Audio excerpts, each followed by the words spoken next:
சொல்லரும் புகழான் தொண்டைமான் களிற்றை சூழ்கொடி முல்லையால் கட்டிட்டு எல்லையில் இன்பம் அவன் பெற வெளிப்பட்டு அருளிய இறைவனே. மூலவர் மாசிலாமணீஸ்வரர். தாயார் கொடி இடைநாயகி.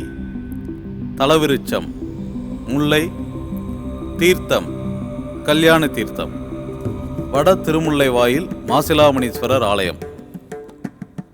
சென்னையை அடுத்த திருவள்ளூர் மாவட்டத்தில் ஆவடி வட்டத்தில் அமைந்துள்ளது இந்த வட திருமுல்லை வாயில் மாசிலாமணீஸ்வரர் ஆலயம். இது சுந்தரரால் பாடல் பெற்ற ஸ்தலமாகும்.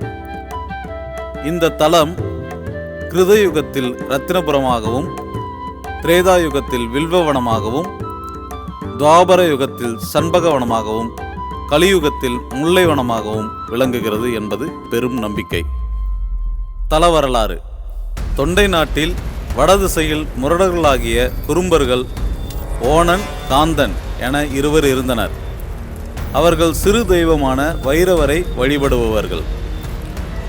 இவர்கள் வன்முறையால் மற்றவர்களது பொருள்களை கவர்ந்து பெரும் பொருள் சேர்த்து கொண்டு பெரிய அரண்களை கட்டிக்கொண்டு பொருள்களை இழந்தவர்கள் இவர்களை தாக்க வரும்போது இந்த அரண்களில் பதுங்கிக் கொண்டு கொடுமைகள் பல செய்து வந்தனர். குறிப்பாக தொண்டை நாட்டைச் சேர்ந்த புழல் கோட்டத்தினுள் நுழைந்து அடிக்கடி அங்குள்ள மக்கள் அனைவருக்கும் துன்பம் விளைவித்து வந்தனர். இவற்றை எல்லாம் கேள்விப்பட்ட தொண்டை நாட்டை ஆட்சி புரிந்து வந்த தொண்டைமான் எனும் அரசன் இந்த இரு அசுரர்களின் அடாத செயலுக்கு ஒரு முடிவு கட்டி அடக்கி வைக்கும் நோக்கத்தோடு தொண்டைமான் காஞ்சிபுரத்திலிருந்து படையுடன் கிளம்பினான். திருமுல்லைவாயில் வந்தபோது பொழுது சாய்ந்துவிடவே அன்று இரவை அங்கேயே கழிக்க எண்ணி தங்கிவிடுகிறான். அப்பொழுது நடுநிசி வேளையில் வடகிழக்கு திசையிலிருந்து மணி சத்தம் கேட்க அது அருகில் உள்ள சிவன் கோவிலின் அர்த்தசாம பூசையின் மணியோசையாக இருக்கலாம் என அரசன் எண்ணினான். அது குறும்பர்களின் அரணிலிருந்து வந்த ஓசையாக இருக்கலாம் என்று அமைச்சர்கள் சொல்ல, பொழுது விடிந்ததும் தொண்டைமான் தனது படையுடன் குறும்பர்களை அடக்க செல்கிறான். தொண்டைமான் படையுடன் வருகிறான் என்ற செய்தியை தெரிந்து கொண்ட குறும்பர்கள் படையை திரட்டிக்கொண்டு போர் செய்தனர்.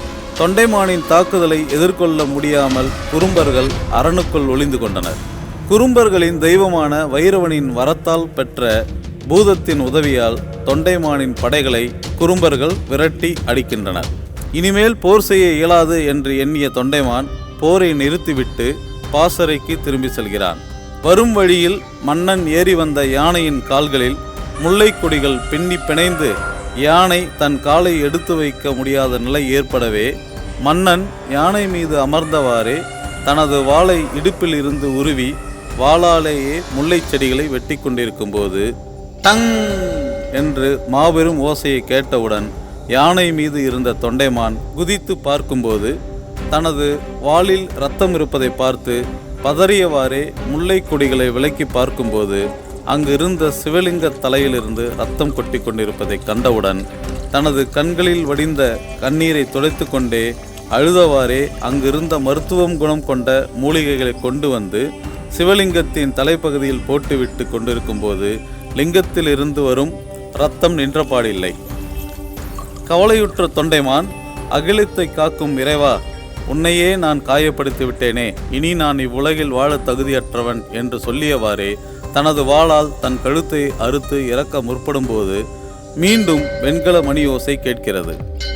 அதிலிருந்து, கவலைப்படாதே, என்னதான் நீ என்னை வெட்டி காயப்படுத்தினாலும் நான் மாசிலாமணி, கவலைப்படாதே, போ, புறப்பட்டு போ, எல்லோரையும் வெற்றி கொண்டு வா என்று கூறி தனது நந்தியிடம், நந்தி, இவனோடு துணைக்கு போ என்று சொல்ல நந்தியம்பெருமானும் தொண்டைமானோடு சென்று போர் புரிந்து ஓணன் மற்றும் காந்தனையும் வெற்றி கொண்டு அவர்களிடம் இருந்து எருக்கன் தூண்கள், பவளத்தூண்கள், வெண்கலக் கதவு இவற்றை கொண்டு வந்து சிவனுக்கு கோவில் கட்டி அந்த கோவிலில் இவை அனைத்தையும் வைத்தான் தொண்டைமான். இந்த இடம்தான் வட திருமுல்லை வாயில். சோழ நாட்டில் உள்ள பாடல் பெற்ற திருமுல்லை வாயில் தென் திருமுல்லை வாயில். சென்னை அருகில் உள்ள பாடல் பெற்ற திருமுல்லை வாயில் வட திருமுல்லை வாயில் என்பதாகும். வட திருமுல்லை வாயில் மாசிலாமணீஸ்வரர் கோவிலில் உள்ள நந்தியம்பெருமான் தொண்டைமான் மன்னனோடு சென்று ஓணன், காந்தன் எனும் அசுரர்களை வெற்றி கொண்டதால் இங்குள்ள நந்தி சிவலிங்கத்தை பார்த்தவாறு இல்லாமல் கிழக்கு நோக்கி திரும்பி இருக்கும்.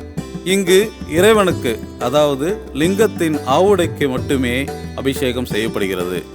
மற்றபடி லிங்க மேனிக்கு சந்தனக்காப்பு மட்டும்தான். அதுவும் ஆண்டிற்கு ஒரு முறை மட்டுமே சந்தனக்காப்பை அகற்றி புதிதாக சந்தனக்காப்பு நடைபெறும். அந்த நாள் சித்திரை மாதம் சதய நட்சத்திரம் ஆகும். அப்போது மட்டுமே மூலவர் சுயம்புலிங்கத்தில் உள்ள வெட்டுப்பட்ட வடுவை நம்மால் காண முடியும். இப்படிப்பட்ட பழம் பெருமை வாய்ந்த மற்றும் தேவார பாடல் பெற்ற ஸ்தலமான இந்த கோவிலுக்கு பக்தர்களாகிய நீங்களும் வருகை தந்து இறைவனின் அருளை பெற்று வளமோடு வாழுங்கள். இனி ஒவ்வொரு வாரமும் தேவாரம் பாடல் பெற்ற ஸ்தலங்களை பற்றி ஐடியாக்காரன் சேனலில் நீங்கள் கண்டுகளிக்கலாம்.